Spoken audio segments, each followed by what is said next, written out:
우리 옆에 분들, 앞뒤 분들을 축복하기 바랍니다. 하나님이 함께 하십니다. 힘내시기 바랍니다. 하나님이 함께 하십니다. 힘내시기 바랍니다. 오늘은 대림절 두 번째 주일입니다. 대림절은 이 땅에 육신의 모습으로 오신 예수님을 기억하는 것입니다.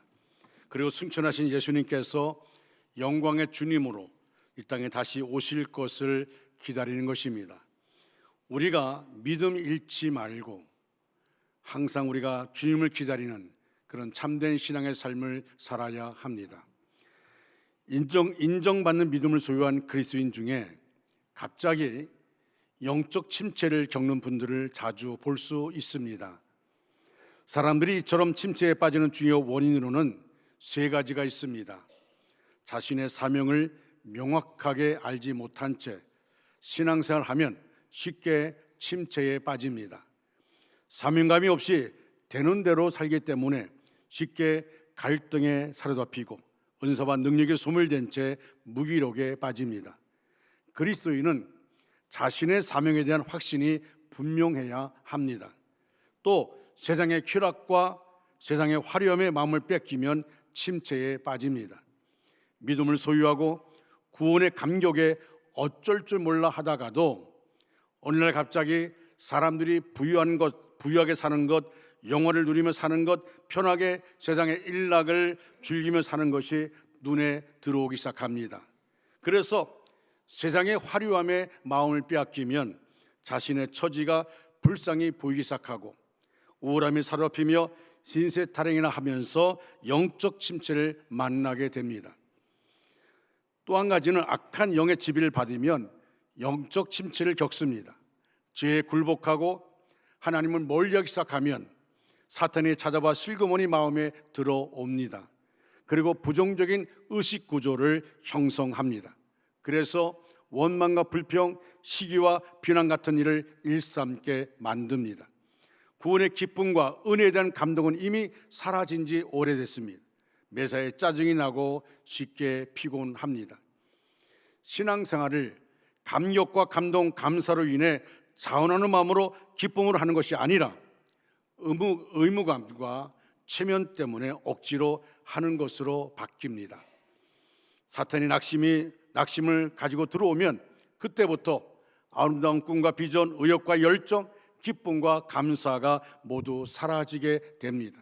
그래서 신앙생활 자체가 힘겨워지게 되어지고 그리고 회의 속에 빠지게 되어집니다. 그런데 이 모든 것은 믿음의 문제입니다. 안타깝게 많은 그리스도인들이 믿음이 무엇인지 잘 모릅니다. 믿음을 잘 안다고 말하지만 믿음이 무엇인지 잘 모릅니다. 어떤 사람은 성경 지식이나 교회 생활에 대해 많이 아는 것을 믿음이라고 생각합니다. 또는 기도를 잘할 줄 아는 것을 믿음이 좋은 것으로 봅니다. 그러나 성경 지식이 많고 교회 생활을 오래 했어도 믿음이 하나도 없을 수 있습니다. 유창하게 기도를 잘해도 믿음이 형편없을 수 있습니다. 어떤 사람은 교회 생활에 열심히 있고 교회에서 봉사를 많이 하면 믿음이 좋은 것으로 생각합니다. 물론 믿음이 있어서 주님을 향한 사랑으로 예배를 잘 드리고 열심히 기도 생활하고 충만한 믿음으로 감사가 넘쳐서 헌신의 생활을 할 수 있지만 열심히 있고 봉사 잘하는 사람이 다 믿음이 좋은 것은 아닙니다. 그래서 열심으로 교회 생활을 하던 사람도 믿음이 없어서 단 한 번 시험을 만나 주저앉는 사람이 얼마나 많은지 모릅니다. 정말 믿음이 있었다면 사람 때문에 실망했다고 한순간에 하나님을 그렇게 멀리할 수는 없을 것입니다. 여러분, 신앙생활을 열심히 하다가 봉사헌신하다가 교회를 떠난 분들이 있습니다. 냉정하게 말하면 그들은 믿음으로 하는 것이 아닙니다. 믿음이 없는 사람들입니다. 우리가 믿음이 없이도 직분 감당할 수 있습니다. 그런데 그 믿음이 없이 감당하는 것은 하나님 기억하지 않습니다. 정말 우리에게 필요한 것은 모든 매사가 믿음으로 하는 것입니다. 여러분, 주님은 분명히 말합니다. 어찌하여 의심하느냐, 믿음이 적은 자들아 라고 말합니다. 주님과 함께함에도 불구하고 믿음이 없어서 흔들리고 믿음이 없어서 불안해하고 믿음이 없어서 두려워하는 사람들이 얼마나 많습니까? 여러분, 믿음으로 살기를 바랍니다. 믿음을 앞세우며 살기 바랍니다. 항상 예수님께 여러분의 믿음을 드러내며 사는 저와 여러분 되기를 간절히 소원합니다. 그렇다면 믿음이 무엇입니까? 하나님이 기대하시는 믿음은 무엇일까요? 우리가 어떤 믿음을 가져야 하나님을 기쁘시게 할 수 있을까요? 첫째로 믿음은 담대함을 붙잡는 것입니다. 우리가 믿음으로 살아가려고 결단하면 가장 먼저 두려움과 맞서야 합니다. 믿음으로 순종하는 순간 사탄은 우리를 찾아와서 두려움으로 위협합니다. 우리의 현실은 우리를 위협하는 두려운 요소들로 가득 차 있습니다. 실패에 대한 두려움, 질병과 죽음에 대한 두려움, 가난에 대한 두려움, 비난에 대한 두려움, 행복을 잃어버릴지 모른다는 두려움 등 온갖 두려움이 우리를 위협하고 믿음을 빼앗습니다. 세상은 불신의 말, 자존의 말, 절망의 말, 낙심의 말로 가득 차 있습니다. 그런 말만 듣고 살다 보니까 우리는 자신도 모르는 사이에 두려움에 사로잡힙니다. 그런 우리들에게 하나님께서는 믿음을 심어 주시려고 약속의 말씀을 주셨습니다. 은혜의 말씀, 능력의 말씀을 주셨습니다. 우리 마음에 의심하고 염려하며 두려워하는 것을 고치려면 하나님 말씀의 길을 기울이며 살아야 합니다. 로마서 10장 17절 말씀을 같이 읽겠습니다. 시작. 그러므로 믿음은 들음에서 나며 들음은 그리스도의 말씀으로 말미암느니라. 아멘. 믿음은 들음에서 납니다.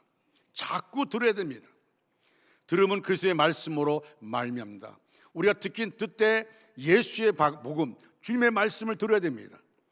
열심히 말씀을 귀 기울여 듣다 보면 믿음이 솟아납니다. 할 수 있다는 용기도 솟아납니다. 나도 기도하며 기적을 체험하고 싶다는 소원이 생깁니다. 여러분, 믿음으로 살기 원하면 무엇보다 말씀으로 여러분의 심령을 가득 채우기를 간절히 소원합니다. 내 마음속에 세상 것이 아니라 하나님 말씀으로 가득 채울 때 그는 믿음으로 승리할 수가 있게 되어집니다. 오늘 본문 35절 말씀을 같이 읽겠습니다. 그러므로 너희 담대함을 버리지 말라. 이것이 큰 상을 얻게 하느니라. 아멘. 여러분, 새번역 성경에서는 이렇게 기록하고 있습니다. 그러므로 여러분의 확신을 버리지 마십시오. 그 확신에는 큰 상이 달려 있습니다. 담대함을 확신으로 번역했습니다. 두려움을 이기는 방법은 담대함입니다. 그런데 우리가 두려움에 맞서 어떻게 담대할 수 있습니까? 확신을 붙잡으면 담대해집니다. 세상은 날로 악해지고 현실은 우리를 위협하지만 우리에게 영원한 생명을 약속하신 하나님의 사랑은 변함이 없습니다. 부활하신 예수님은 우리를 끝까지 책임지십니다. 할렐루야. 우리에게 오신 성령님은 연약한 우리를 도우시고 우리가 감당할 능력을 주시고 능히 이기게 하십니다. 할렐루야. 그러나 끝까지 약속에 의지하여 확신을 붙잡고 우리를 위협하는 두려움을 우리가 물리쳐야 됩니다. 하나님의 역사하심, 예수님의 그 은혜, 성령의 역사하심을 통해서 우리가 우리 마음속에 끊임없이 들어오는 두려움을 물리쳐야 되는 것입니다. 범브란트 목사님은 1948년에 누마니아 비밀 경찰에 의해서 연행되어서 신앙을 버리도록 공산당에게 무서운 고문을 당했습니다. 옥에 갇히고 수년 동안 일체 면회조차 허락되지 않았습니다. 한 번은 가족 면회를 허락하겠으니 집에다가 엽서를 보내라고 말해서, 그래서 그 날짜가 돼서 이제 가족들을 만나나 보다. 그래서 면도도 하고 옷을 저렇게 갈아입고 들뜰 마음으로 기다렸지만 아무도 면회를 오지 않았습니다. 사실은 엽서를 보내라고 말했지만 그 엽서가 가족에게 전달되지 않았습니다. 그냥 그것을 엽서를 그냥 보내지 않고 그냥 처리해버린 겁니다. 그런데 이 사실을 모르는 범브라트 목사님은 마음에 큰 실망과 아픔이 왔습니다. 범브라트 목사님에게 방송을 통해 이렇게 말합니다. 이제 아무도 너를 사랑하지 않는다. 이제 아무도 너를 사랑하지 않는다. 엽서를 보내지 않고 가족이 안 오니까 그렇게 말합니다. 아, 가족들 날 버렸구나 하는 생각에서 좌절하고 있는데, 다른 죄수들이 가족을 만난 이야기를 하면서 범브라트 목사님을 비웃었습니다. 그때 다시 방송이 흘러나옵니다. 하나님은 죽었다, 하나님은 없다. 이 반복하여 그 말을 계속해서 방송을 때 듣다 보니까 그 말이 믿어지기 시작하는 것이었습니다. 내가 지난 몇 년 동안 어떻게 믿음을 지켰는데 하나님 이게 뭡니까? 그 순간 배교의 때가 이를 것이라던 성경 말씀이 생각났습니다. 그리고 무덤에 찾아간 여인들이 생각났습니다. 그 여인들도 나처럼 이렇게 절망스러웠겠지. 하지만 그들은 울면서도 예수님의 무덤을 떠나지 않았다. 본버러스 목사님은 자신을 하나님께 다 드렸습니다. 이유를 알 수 없는 혼돈 속에서 자신의 판단까지 하나님께 다 맡겼습니다. 그리고 그는 이렇게 기도합니다. 하나님, 저는 그냥 울기만 하겠습니다. 무덤께서 울던 여인들처럼 그저 울기만 하겠습니다. 혹 가족들이 나를 버렸다 할지라도 그것 때문에 내가 낙심하고 절망하고 하나님을 떠나는 것이 아니라 나는 그래도 하나님을 떠나지 않고 아버지 앞에 울기만 하겠습니다. 결국 범무라트 목사님은 오랜 시간 지난 다음에 풀려났습니다. 그리고 범무라트 목사님을 통해 루마니아의 큰 영적 부흥이 찾아왔습니다. 하나님, 그 마음속에 수많은 유혹과 시험들이 있었지만은 그는 하나님을 떠나지 않습니다. 그리고 그가 고백한 것처럼 내가 이해할 수 없지만, 내가 감당할 수 없지만 그는 하나님 앞에 울기만 하겠습니다. 하나님은 그 울음소리를 들으셨습니다. 그리고 그를 일으켜 주셨습니다. 그를 통해 루마니아의 영적 부흥이 일어나게 된 것입니다. 여러분, 사탄은 오늘도 같은 수법으로 성도들에게서 믿음을 빼앗습니다. 온갖 세상의 말들을 우리 안에 가득 채워서 우리의 믿음을 약화시킵니다. 믿음의 사람들을 넘어뜨리려고 사탄은 염려와 불안을 심기 위해서 오늘도 쉬지 않고 있습니다. 우는 사자처럼 산기를 찾는 것처럼 우리에게 끊임없이 우리를 시험합니다. 우리에게 믿음을 빼앗기 위해서. 그런 사탄의 전략을 꺾는 다른 방법이 없습니다. 두려움에 담담으로 맞서야 합니다. 그러려면 오직 하나님의 약속을 굳게 붙잡고 확신을 품어야 합니다. 여러분, 말씀에 귀를 기울여 확신에 서기 바랍니다. 현실이 아무리 어려워도 신실하신 하나님께 대한 확신으로 마음을 가득 채우시기 바랍니다. 확신을 붙잡음으로 불안과 염려, 두려움을 몽땅 몰아내시기를 바랍니다. 믿음으로 충만한 사람이 되어서 하나님을 기쁘시게 하고 하나님께 큰 상 받는 저와 여러분 되기를 주님의 이름으로 축원합니다. 축원합니다. 두 번째로, 믿음은 인내하는 것입니다. 믿음의 여정에는 고난이 찾아올 때가 있습니다. 오늘 보면 바로 앞 9절 32절에서 전날에 너희가 빚을 받은 후에 고난의 큰 싸움을 견디는 것을 생각하라 말씀합니다. 고난의 큰 싸움이 있었다는 것입니다. 그러면서 33절에 혹은 비방과 환난으로서 사람들의 구경거리가 되고 혹은 이런 형편에 있는 자들과 사귀는 자가 되었다고 했습니다. 34절에서는 감옥에 갇힌 자들과 고통을 함께 나누었고 또한 자기 소유를 빼앗긴 일이 있었다고 했습니다. 믿음으로 살다가 어마어마한 그런 고난을 당했습니다. 그런데 성경에 나오는 하나님의 사람들 중에 고난을 피해간 사람 아무도 없습니다. 하나님께 큰 사랑 받은 사람일수록 더 큰 고난을 당했습니다. 아브라함도 요셉도 모세도 다윗도 예레미야도 모두 고난의 골짜기를 통과했습니다. 다윗은 골리앗을 쓰러뜨리고 모든 백성의 칭송을 받으며 사울 왕의 사위가 되었습니다. 그러나 곧 사울의 질투로 고난이 찾아왔습니다. 자신을 죽이려는 사울을 피해서 도망다니게 됐습니다. 그러다가 끝에는 적군인 블레셋 땅으로 도망가서 망명생활을 했습니다. 그런데 블레셋과 이스라엘이 전쟁이 일어났습니다. 이제 자기가 군사를 이끌고 이스라엘과 싸워야 되는 그런 상황입니다. 그런데 하나님이 은혜 주셔서 블레셋 신하들의 미움으로 전투에 참가하지 못하고 성으로 돌아오는데, 성으로 돌아와 보니까 마중 나올 가족들이 없습니다. 성이 불타고 가족들이 모두 포로로 잡혀갔습니다. 그러자 부하들이 다윗을 원망하고 돌을 들어 다윗을 치려고 합니다. 다윗이 얼마나 다급했을까요?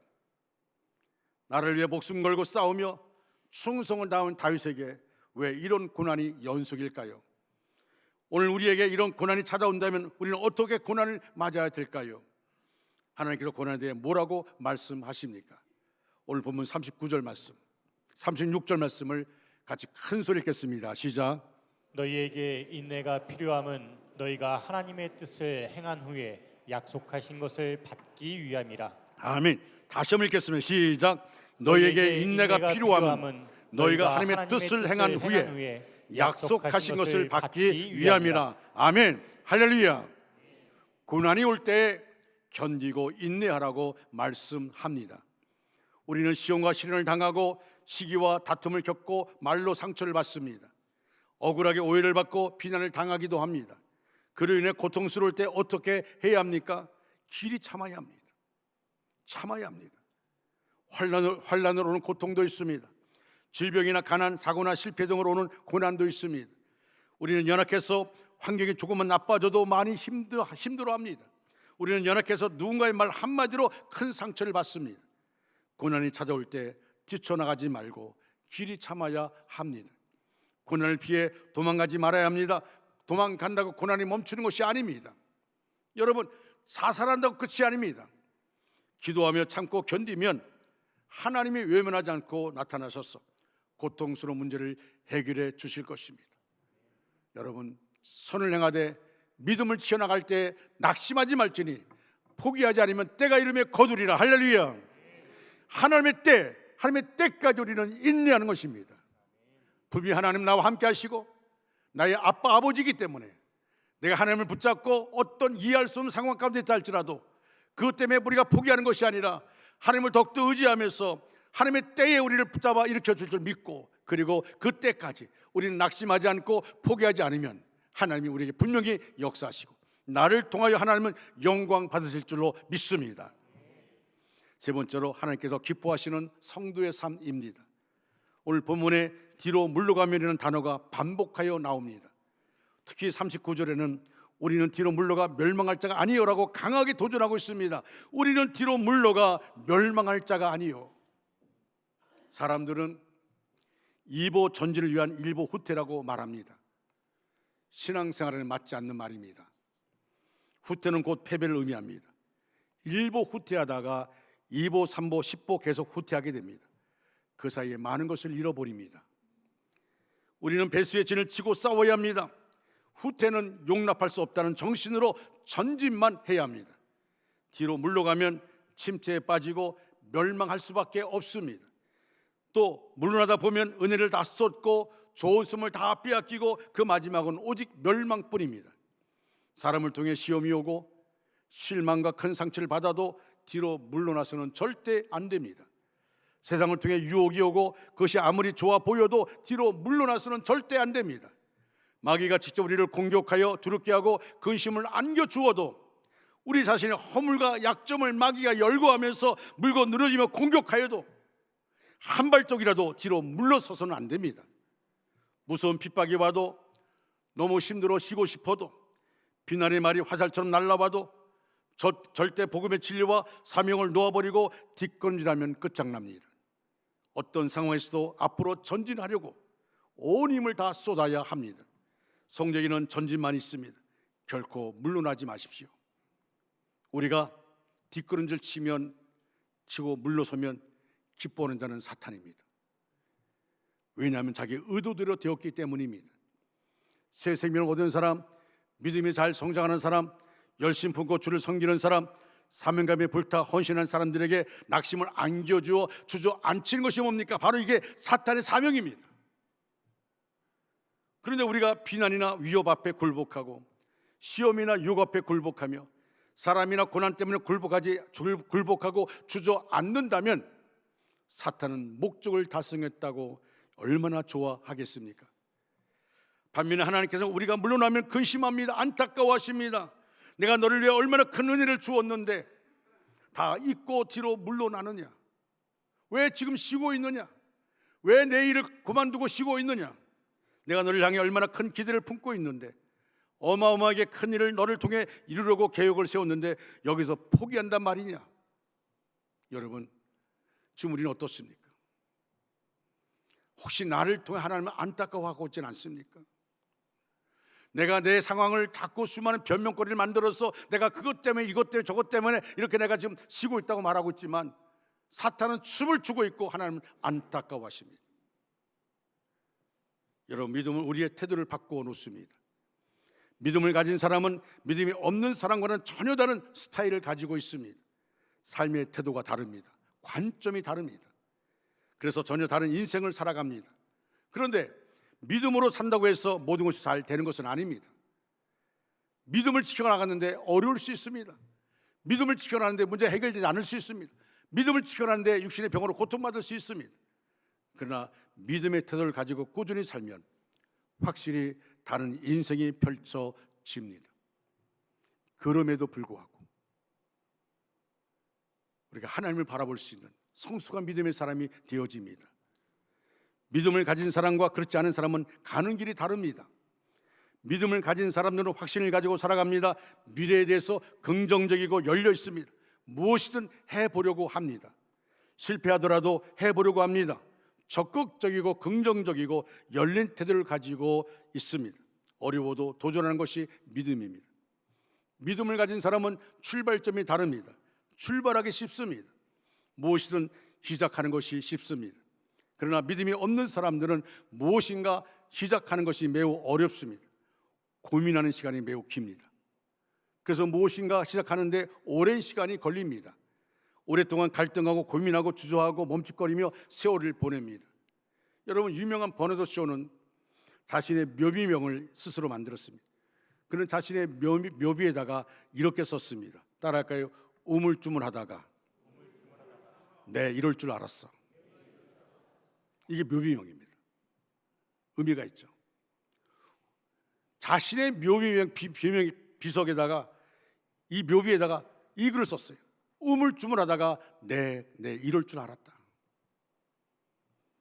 우물쭈물하다가 죽었다는 것입니다. 우물쭈물하다가 인생이 지나가 버렸다는 것입니다. 죽음이 두려운 것이 아닙니다. 제대로 한번 살아보고 죽어야지 사는 것처럼 살지 못하고 주는 것이 안타까울 따름입니다. 제대로 살아보지 못하고 주는 것이 두려울 뿐입니다. 믿음의 사람들은 시작하는 것이 어렵지 않습니다. 믿음의 사람은 쉽게 시작합니다. 이것이 특징입니다. 특별하게 살았던 사람들 무엇인가 시작하는데 고민하지 않습니다. 시작하는 것이 쉽습니다. 실패할지 모르지만 쉽게 시작합니다. 다른 사람에게 아찔한 일인데 믿음의 사람은 시도해 봅니다. 여러분, 저도 그런 경험을 많이 합니다. 사실 제가 소심한 사람입니다. 성탄절이 다가오는데 지금도 생각나는 것이 제가 선임 장로님 아들이라고 저에게 배역을 맡기는데 다니엘이라는 주인공 배역을 맡기는데 제가 못한다 그랬어요. 난 못하겠다고. 난 사람들 앞에 서는 게 정말 두려웠어요. 결국은 주는 게 뭐냐면 한마디 하는 거예요. 왕이여 만세수를 하옵소서. 안 시킬 수는 없으니까. 장로님 아들이라고 안 시킬 수는 없으니까 그 한 배역을 줬어요. 그거 가지고요 한 주간 내내 얼마나 가슴이 두렵든지. 그리고 이제 무대로 올라가기 전에 옆에 이제 기도실 있잖아요. 거기서 이제 무대로 올라가는데 내역 맡을 때 올라가서 뭐 성도 바라볼 것도 없어요. 가자마자 그냥 엎드려서 왕이여 만세수를 하옵소서 그러고 그냥 막 도망 나왔어요. 그러던 납니다. 제 아내가 알아요. 저는 그래요. 그런데 하나님이 나를 목사로 세워서 순간순간 붙잡아 주시는데 한 가지입니다. 하나님 소리에 귀를 기울이고 기도 가운데 말씀이 떠오르면 저는 아멘하고 순종합니다. 지금 보면 내가 그때 어떻게 그런 용기가 났었는지, 어떻게 그 일을 내가 시작했는지 정말 놀랄 때가 있어요. 그런데 하나님께서 그렇게 하신 것입니다. 믿음과 기도가 저를 그렇게 만들었습니다. 어떨 때는 성도들의 말로 중단하고 싶을 때가 있습니다. 내가 그 일을 안 하면 편할 텐데 하는 생각이 들 때가 있습니다. 하지만 내가 순종하지 않으면 하나님이 역사하지 않습니다. 그러면 나는 사꾼 목사가 되고 하나님의 축복이 성도들에게 임하지 않습니다. 그렇지만 성도들 중에는 목사에게 힘을 주는 이들이 있습니다. 목사님, 저희가 있으니까 힘을 내세요. 그걸 바라보고 그러고 목회합니다. 여러분, 교회 안에서도 믿음의 사람이 많이 필요합니다.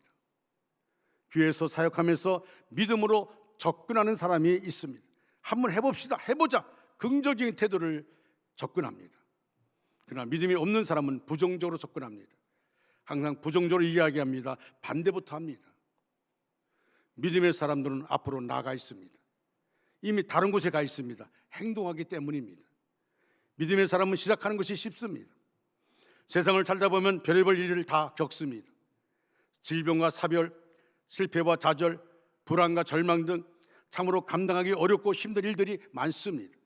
그렇지만 담대함을 버리지 않고 길이 참고 인내하는 사람은 다시 시작할 수 있습니다. 그런 사람은 역경 중에도 오히려 하나님께 감사드리며 하나님이 약속하신 것을 받게 되는 줄 믿습니다. 욥 보십시오. 감당할 수 없는 상황 가운데 있을 때도 그는 입술로 하나님을 원망하지 않습니다. 입술로 되짓지 않습니다. 아내가 당신 그래도 믿음을 지키겠냐고 차라리 하나님을 저주하고 죽으라고 해도 그는 믿음을 잃지 않습니다. 주신자도 여호와시요 거두하신 분도 여호와시오니 하나님이 찬양을 받을지어다. 그 다윗, 그 욥이 뭐라고 고백합니까?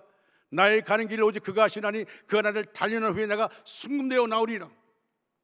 지금 이 과정이란 것은 절망적인 과정이고 내 힘으로 감당할 수 없는 과정이고 고통스러운 과정이지만 내가 그 이 과정 속에서도 하나님을 저버리지 않고 하나님을 바라보면서 믿음을 잃지 않고 그리고 나갈 때 하나님이 그를 붙잡아 주시고 갑절의 복을 주신 것을 보게 되어집니다. 여러분, 오늘날 우리가 마찬가지입니다. 우리의 삶을 끊어보면 마찬가지로 제가 목회하면서 그 목회의 과정들을 끊어보면 내가 어떻게 그때 그런 결정을 했을까? 그때는 힘들었어요. 그때는 어려웠어요. 그때는 억울했어요. 그런데 지내놓고 보니까 하나님이 인도하여 주셨습니다. 하나님 붙잡아 주셨어요. 하나님이 세워주셨습니다. 하나님 나를 통해 하나님의 일들을 이루셨습니다. 우리의 삶의 모습이 그렇습니다. 여러분, 오직 우리는 하나님께 영광 돌리는 삶을 살아야 될 줄로 믿습니다. 먹든지 마시든지 무엇을 하든지 다 하나님의 영광을 위해서, 그리고 우리가 하나님의 영광을 위해 살아가는 것입니다. 사랑하는 성도 여러분, 어떤 역경과 시련 중에서라도 담대함을 버리지 말고 인내하시기 바랍니다. 그래서 하나님이 약속하신 것을 받게 되는 저와 여러분 되기를 주님의 이름으로 축원합니다. 축원합니다. 사랑하는 중앙가족 여러분, 말씀을 마무리합니다. 오늘 히브리서 10장 37절 39절 말씀, 같이 이 말씀을 큰 소리 읽겠습니다. 시작. 잠깐 후면 오시리니 지체하지 아니하시리라. 나의 의인은 믿음으로 말미암아 살리라. 또한 뒤로 물러가면 내 마음이 그를 기뻐하지 아니하리라 하셨느니라. 우리는 뒤로 물러가 멸망할 자가 아니요 오직 영혼을 구원함에 이르는 믿음을 가진 자니라. 아멘. 아멘.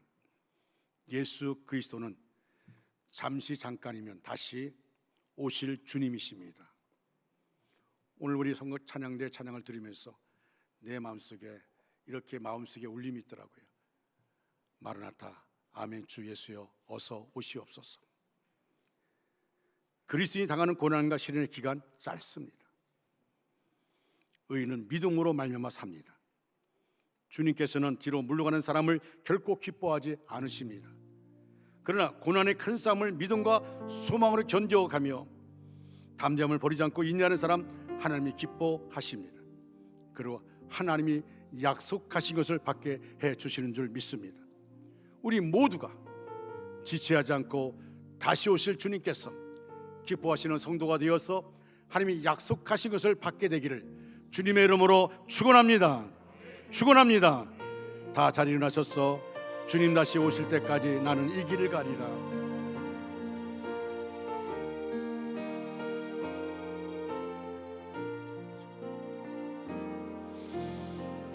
주님 다시 오실 때까지 나는 이 길을 가리라.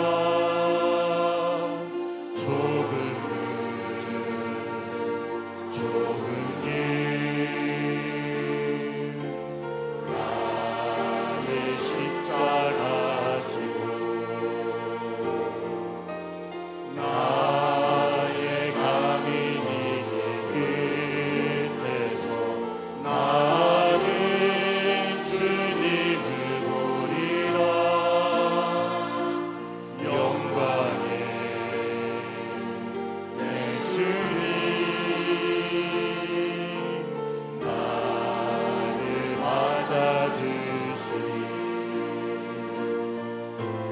주님 다시 오실 때까지 나는 일어나 달려가리라. 주의 영광 온 땅 덮을 때 나는 일어나 노래하리. 내 사모하는 주님 온 세상 보조시라. 내 사모하는 주님 영광의 왕의. 우리 두 손 들고 주님 다시 오실 때까지 나는 일어나 달려가리라. 주님 다시 오실 때까지 나는 일어나 달려가리라. 주의 영광 온 땅 덮을 주의 때 영광 온 땅 덮을 때 나는 일어나 노래하리. 아멘. 나는 일어나 노래하리. 아멘, 아멘. 내 사모하는 주님 온 세상 보조시라. 내 사모하는 주님 영광의 왕의. 내 사모하는 주님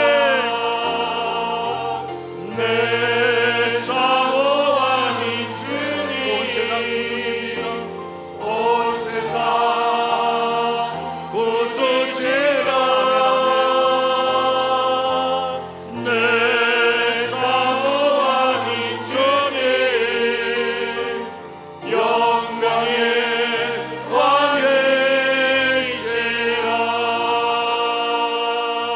왕이시라. 지금은 우리 구주 예수 그리스도의 은혜와 하나님 아버지의 극진하신 사랑하심과 성령님의 감화 감동 내주로 충만 역사하심이 우리 전체 위에, 우리 가정과 일터와 학업 위에, 원주 땅과 대한민국과 선교사들 위에 이제로부터 영원토록 함께 하시기를 간절히 축원하옵나이다. 아멘.